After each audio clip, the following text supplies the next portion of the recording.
কাছ থেকে তেল পড়া, পানি পড়া, দোয়া পড়া, কাঁঠালের পাতা পড়া, ডিম পড়া কোনোটাই নেওয়া যাবে না। এটা বিশ্বাস করা যাবে না ওই হুজুরের তেল পড়া, পানি পড়া আর তাবিজ নেওয়ার কারণে আমার বাচ্চা হয়েছে, এটা বিশ্বাস করার সাথে সাথে আপনি বেঈমান। আপনি নামাজ, রোজা, হজ, যাকাত যাই করেন, যেই বিশ্বাস করবেন এই হুজুরের তাবিজে আমার বাচ্চা হয়েছে, সাথে সাথে আপনি বেঈমান। ঠিক, মরবেন আর জাহান্নামে যাবেন। ঠিক। বলছেন হুজুর এত কড়া করে কেন বলেন? আমি বলি না। আল্লাহ রাব্বুল আলামিন বলেন, আমি যাকে ইচ্ছা মেয়ে দেই, যাকে ইচ্ছা ছেলে দেই, যাকে ইচ্ছা ছেলে মেয়ে উভয়টা দেই, আবার যাকে ইচ্ছা কিচ্ছু দেই না, এটা আমার ক্ষমতা। এখন বড় যখন বাচ্চা হয় না, স্ত্রীর যখন বাচ্চা হয় না, কি করবেন? যদি শারীরিক সমস্যা থাকে চিকিৎসা নেবেন, কিন্তু এই কথা বলা যাবে না অমুক ডাক্তারের কাছে যাওয়ার কারণে বাচ্চা হয়েছে, তাহলে আবার বেঈমান। কারণ ওই ডাক্তারের মাথায় ওই চিকিৎসার জ্ঞান কে দিয়েছে? কথা বোঝেন আমার ভাইয়েরা, আমার বন্ধুরা, খেয়াল করেন, বাচ্চা যদি না হয়, মাঝে গেছিলাম নীলফামারীর সদর থানার মধ্যে, এখন এক বাড়িতে থাকতে দিয়েছে, আপনাদের মতন এরকম মাদ্রাসা থাকতে দেয়নি, যদিও পরে সভাপতি ভালোবেসে তার বাড়ি নিয়ে গেছিল। আমার ভাইয়ের, আমার বন্ধুরা, খেয়াল করেন, এখন ওই বাড়িতে খাওয়া দাওয়ার পরে লোকজন গেছে মাহফিলে, ইতিমধ্যে দেখি 2-3 মেয়ে লোক হাজির, একজন মুরব্বী সহ আর 2 জন। আমি একটু আনপ্রস্তুত হয়ে গেছি, আমি শুয়ে আছি, জামা টামা খোলা, শুধু গেঞ্জি পরা, টি শার্ট পরা, কম্বল মুড়ি দিয়ে শুয়ে আছি। হঠাৎ করে সে সালাম মেয়ে কণ্ঠ, এখন আমি তাড়াতাড়ি একটু বসে, কি বিপদ হলো আমরা গেলে জানি। পরে দেখি না 2-3 জন আছে, যাকাও বাঁচা গেল। এখন মুরব্বী ব্যক্তিটি বলতেছেন, বাবা আমার এরা যা সম্পর্ক হয়, যা মানে বোঝেন তো, স্বামীর ভাইয়ের স্ত্রী, তো কি সমস্যা? তো সে তখন মেয়েটা ফুপিয়ে ফুপিয়ে বলতেছে যে, ভাই আমার বিয়ে হয়েছে অনেকদিন, বাচ্চা হয় না, আপনি আমার জন্য একটু দোয়া করে দেন, আর যদি কোনো কিছু আমার আমল করা লাগে তাহলে একটু শিখায় দেন। আরো প্রশ্ন নিয়ে এসছে খাতায়, কাগজে লিখে 7-8টা, আমি সেগুলো জবাব দিলাম। পরে আমি বললাম, বোন যদি বাচ্চা না হয় তাহলে ট্রিটমেন্ট গ্রহণ করা যেতে পারে, এটা ঠিক, আর যেটা আমি আপনাকে শিখাবো সেটা হচ্ছে জাতির বাপ যেটা করছিলেন, আপনি সন্তান হিসেবে আপনাকে তাই করতে হবে। জাতির পিতা নমরুদের আগুনে তাকে ফেলে দেওয়া হলো, এবার যখন নমরুদের আগুনের কুণ্ডলি থেকে বের হয়ে মাদায়েনের দিকে চলেছেন 3 জনের কাফেলা, খলিলুল্লাহ ইব্রাহিম, তার স্ত্রী সারা, আর সাথে ভাগ্নে লুত, 3 জনের কাফেলা চলেছেন। কয়েকদিন চলার পরে জাতির পিতা বিয়ে করেছেন অনেক দিন আগে, বাচ্চা হয় নাই, কিন্তু আল্লাহর কাছে যে বলতে হবে ওটাও মাথায় আসে নাই। সুবহানাল্লাহ। হঠাৎ বিদেশের যাত্রায় মনে হলো, রব্বুল আলামিন যদি একটা সন্তান আমার থাকতো কতই না ভালো হতো। আমার ভাইয়েরা, জাতির পিতার যেই মনে হলো একটা ছেলে দরকার বা একটা মেয়ে দরকার, অমনি যশোরের রাজঘাটে যায় কাঁঠালের পাতা নিয়ে হাজির। কথা বলেন না কেন ভাই? হ্যাঁ, কত বলে যে ভাই বলতে আল্লাহর কালাম নিয়ে হাজির, তার মানে এলাকার ইমাম সাহেবের তাবিজ নেওয়ার জন্য এসে পড়ছে। কথা বলেন না, কি করছে তাহলে? আল্লাহর কাছে হাত তুলেছেন, আল্লাহর কাছে হাত তুলে বলেছেন, রব্বি হাবলি মিনাস সলিহিন।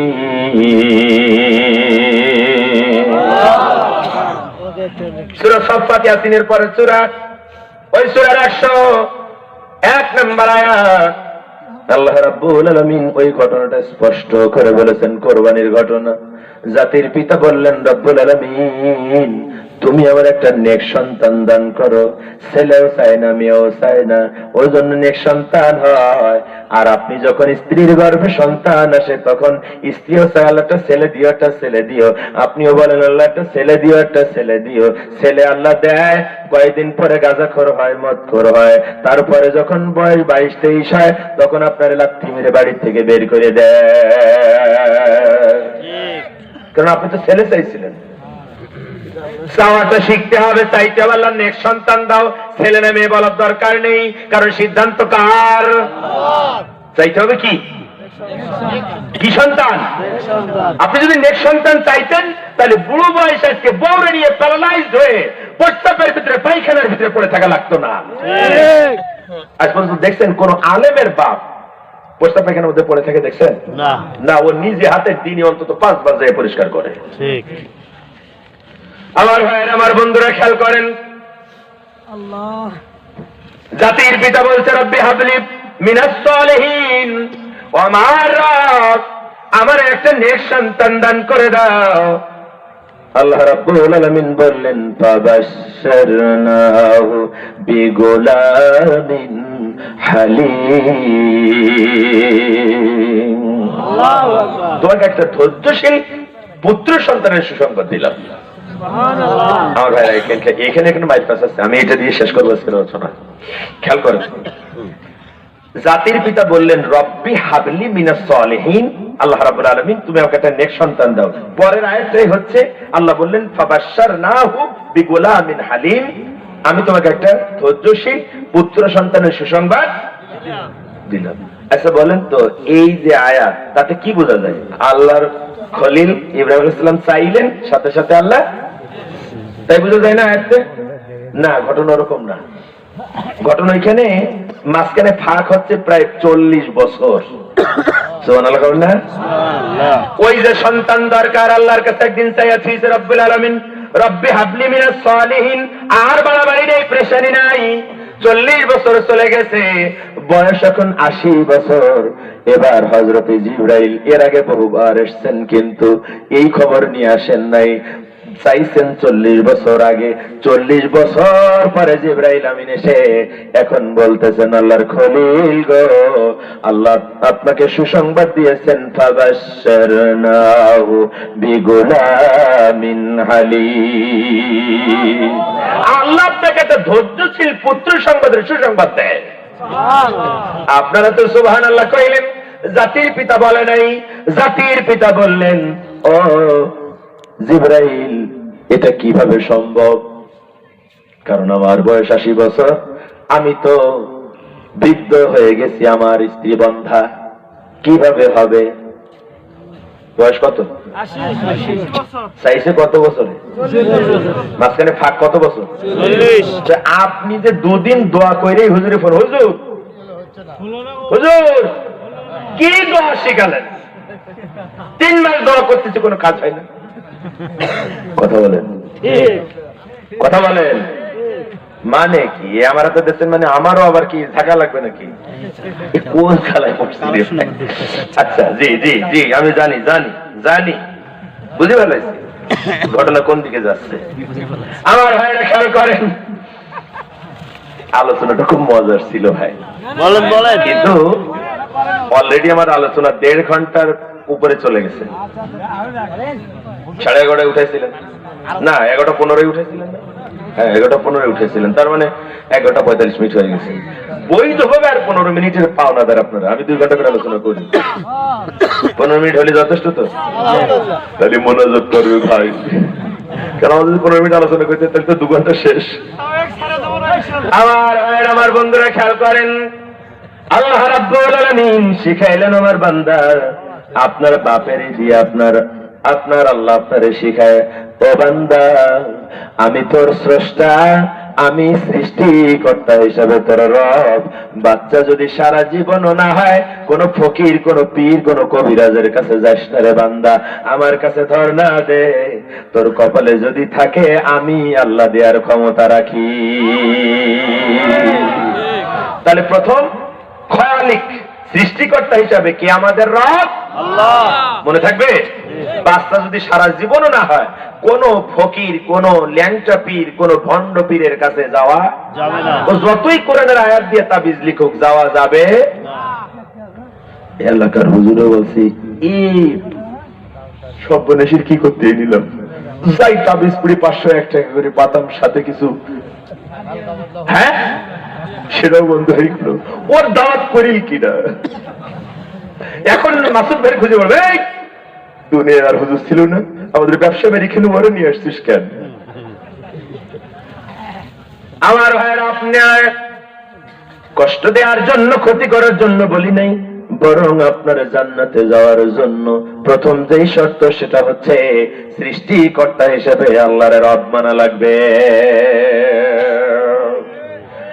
বাকিগুলোর ব্যাখ্যা দেব না, শুধু বলে যাই, খেয়াল করেন দুই নাম্বার কথা, আল্লাহ রাব্বুল আলামিন বলেন ওলি মানে অভিভাবক। কে আপনার অভিভাবক? বাবা কে আপনার অভিভাবক?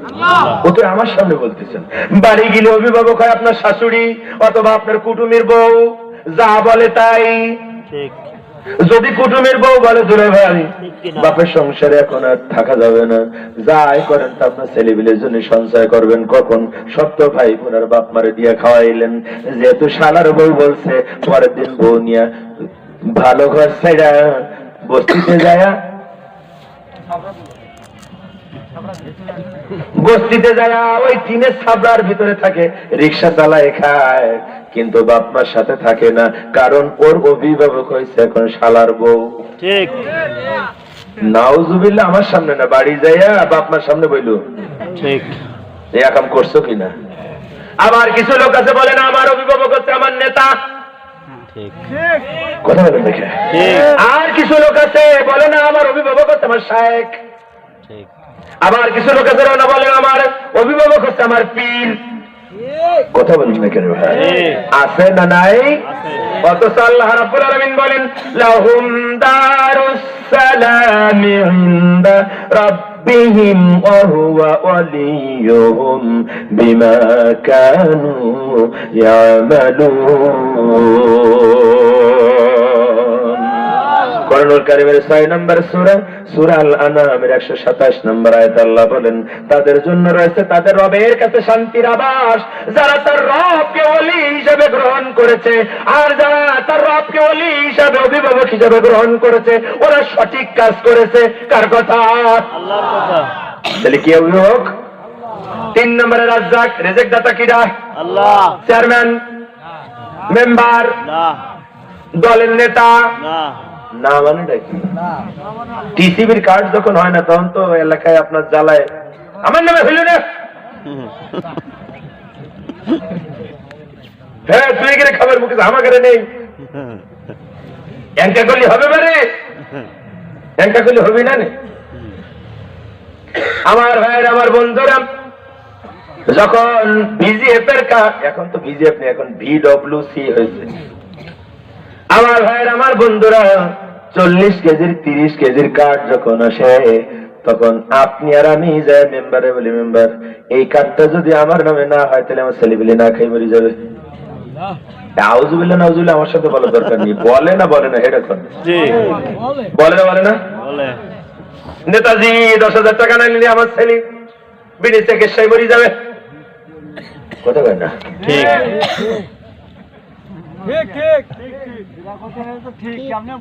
কে রিজিক দাতা? আল্লাহ কথা কয় না? আল্লাহ হুজুরদের ভালো লাগবে। কে রিজিক দাতা? ওই আমরা কি হুজুর না? হুজুর যেগুলো আছে সেগুলো ভালো লাগবে। রিজিক দাতা কে? ওরে না, মসজিদের কমিটি না মানে এটা মসজিদের মেম্বারে বসে হক কথা কয় না, কারণ যদি কয় বিকাল বেলা চাকরি থাকে না, চাকরি চলে গেলে কি করে খাবো? আছে না নাই? আছে হুজুর যদি এই কথা বলে তাহলে বোঝা যায় হুজুরের রব আল্লাহ না, হুজুরের রব হচ্ছে মসজিদ কমিটি। বক্তা এই জায়গায় বসা সিনেমার গান নকল করে বিভিন্ন কায়দা কাম করে গায়, হক কথা বলে না, কারণ হক কথা বললে মামলা হওয়ার ভয় আছে, দাওয়াত না হওয়ার সম্ভাবনা আছে, তাহলে খাবো কি? ঠিক তাহলে বক্তা সাহেব তোমার রব কেডা? কথা বলেন। মাহফিল কমিটি তোমার রব, ঠিক মসজিদ কমিটি তোমার রব, মাদ্রাসা কমিটি তোমার রব, তাই তো তুমি সাহস নিয়ে কথা বলতে পারো না। কিন্তু তুমি জানো না, তুমি যদি সাহস নিয়ে বলতে প্রথম জুমায় যদি বলতে আমার মুসল্লিরা শোনো, ও মসজিদ কমিটি শোনো, এর আগে কিন্তু আমার 10 জায়গায় চাকরি গেছে, এইখানে যে আমার চাকরি থাকবে ওই চিন্তা করে কিন্তু আমি আসি নাই। তবে খবরদার আমি যা বলবো কোরআন দিয়ে সঠিক কথা বলবো, যদি পারো রাখো, নাহলে এখনই বলে দাও। কথা ঠিক কি না? সব ইমামরা যদি এই সাহস নিয়ে বলতো তাহলে ওরা বাধ্য হতো ইমামের কথা মেনে নিতে। ঠিক কে রিজিক দাতা? আল্লাহ কে? আল্লাহ আল্লাহ বলেন ইন্না রাব্বাকা ইয়াবসুতুর রিজকা লিমান ইয়াশাউ ওয়া ইয়াকদির ইন্নাহু কানা বিইবাদিহি খবীরাম বাসীরা। আল্লাহ রাব্বুল আলামিন সূরা বনী ইসরাঈলের 30 নম্বর আয়াত, তোমার রব যাকে চান তাকে বেহিসাব রিজিক দান করেন, আবার যাকে চান রিজিক সংকীর্ণ করে দেন। রিজিক দিয়া না দেয়ার এই ক্ষমতা বলেন তো কার? আল্লাহর। তাহলে মানুষের কাছে মাথা নত করা যাবে না। করেন না। করেন না মানে নাকি না মানে নাকি ভোট আসলি যেই 500 টাকার কর্পোরেট নোট অমনি কয় না তুই মদ খাস গাঁজা খাস ওটা বিষয় না, টাকা আর 500 দে আমার বোর ভোট তো তো ঠিক ঠিক কথা কর না ঠিক কথা কর না কেন? ঠিক আসি এটা বসে এই জায়গায় বহুত কাহিনী ছিল, তার আপনাদের কপালে নেই। আমার ভাইয়ের এবার মালিক কে? আপনার মালিক আল্লাহ। দলের নেতা, না। অফিসের বস কে মালিক? আল্লাহ। আল্লাহ কি শুধু দুনিয়ার মালিক না আখিরাতের মালিক? আখিরাতের মালিকই ইয়াউমিদ্দিন, বিচার দিবসেরও আবার কিসের মালিক? কুলিল্লাহুম্মা মালিকাল মুলক তুতিল মুলকা মান তাশাউ ওয়া তানজিউল মুলকা মিম্মান তাশাউ ওয়া তুইজ্জু মান তাশাউ ওয়া তুযিল্লু মান তাশাউ বিয়াদিকাল খায়র ইন্নাকা আলা কুল্লি শাইইন কাদির।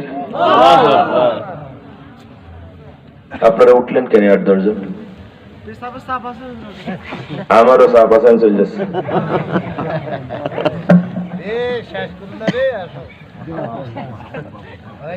রিজিকের মালিক কে? আল্লাহ। সকল ক্ষমতার মালিক কে? আল্লাহ।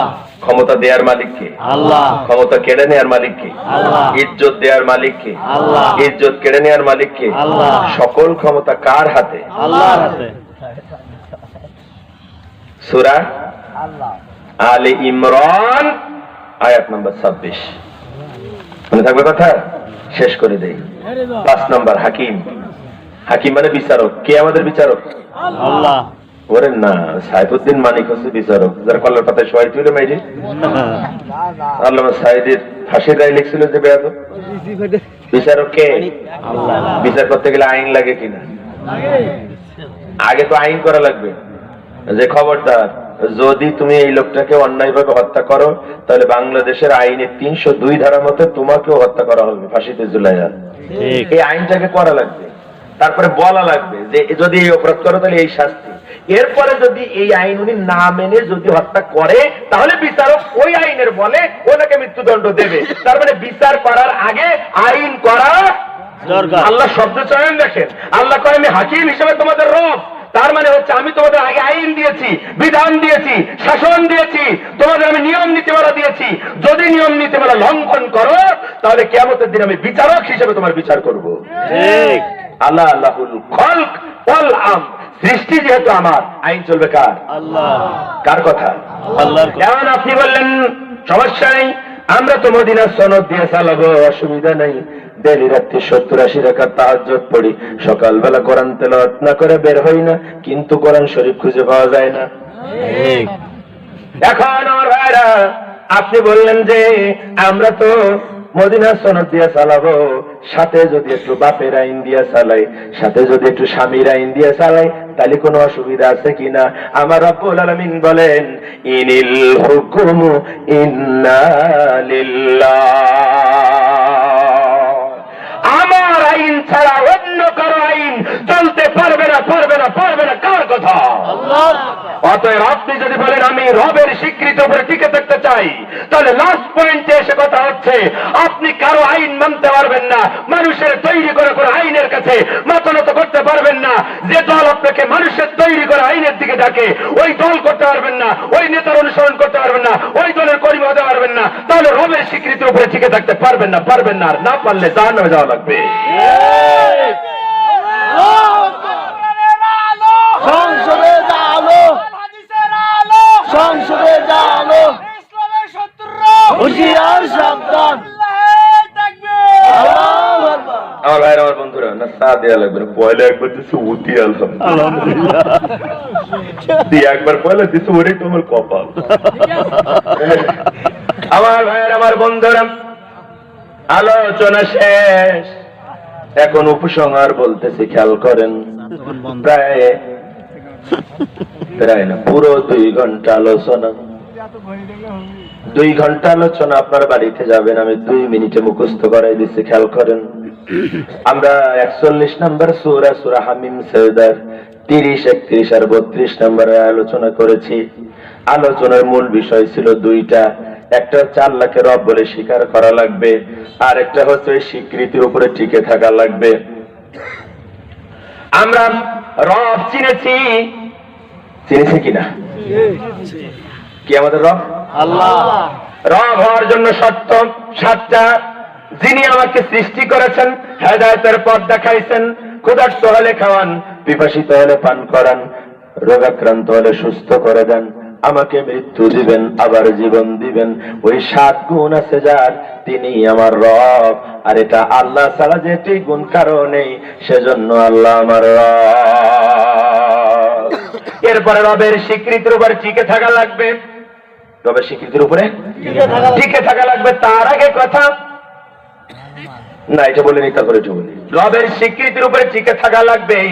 অনেকগুলো পয়েন্ট কোরআনে আছে, কিন্তু মৌলিক 5 জায়গায় কোনো আপোষ করা যাবে না। 1 নম্বরে সৃষ্টিকর্তা হিসেবে আল্লাহ আমার রব, আর কারো মানা যাবে না। 2 নম্বরে অভিভাবক হিসেবে আল্লাহ আমার রব, আর কারো অভিভাবক মানা যাবে না। 3 নম্বরে রাজ্জাক, রিজেক দাতা আল্লাহ ছাড়া আর কাউরে মানা যাবে না। এরপরে হচ্ছে মালিক, আমার ক্ষমতার মালিক, আমার ক্ষমতা কেড়ে নেয়ার মালিক, সম্মানের মালিক, সম্মান কেড়ে নেয়ার মালিক, সকল ভালো কিছু, সকল কিছুর মালিক শুধুমাত্র কেবলমাত্র কে? আল্লাহ। 5 নম্বরে হাকিম হিসেবে আল্লাহ আমার রব। হাকিম মানে বিচারক, তার মানে আইনদাতা, বিধানদাতা, শাসনকর্তা, হুকুমদাতা কে? আল্লাহ। এই 5 জায়গায় জীবন যদি চলেও যায় আপোষ করা যাবে না। যদি আপোষ করেন তাহলে রবের স্বীকৃতির উপরে টিকে থাকা হয় না। যদি আপনি এই 5 জায়গায় রবের স্বীকৃতির উপরে যদি টিকে থাকতে পারেন, দুনিয়া রবেরা, ওই নমরুদ, কারুন, সাদ্দাত, হামান, ফেরাউনের উত্তরসূরিরা আপনার উপরে অত্যাচার করবে, নিপীড়ন করবে, জুলুম করবে। যখন করবে তখন ফেরেশতা এসে আপনার সুসংবাদ দেয়, আল্লাহর বান্দা ভয় পেও না, চিন্তা করো না, ওয়াদাকৃত ওই জান্নাতের খবর পেয়ে খুশি হয়ে যাও। আল্লাহ জান্নাতের ওয়াদা করেছেন কয় শর্তে? 2 শর্তে। কি কি? এরপরে বলে আমরা ফেরেশতারা তোমাদের বন্ধু হিসেবে থাকবো দুনিয়া এবং আখিরাতে। আর লাস্ট এন্ড ফাইনালি আল্লাহ রাব্বুল আলামিন বলেন, ফেরেশতা ওই বান্দার কানে কানে বলে দেয়, এমন জান্নাত পাবা যেখানে মনে যা চায় তাই পেয়ে যাবা।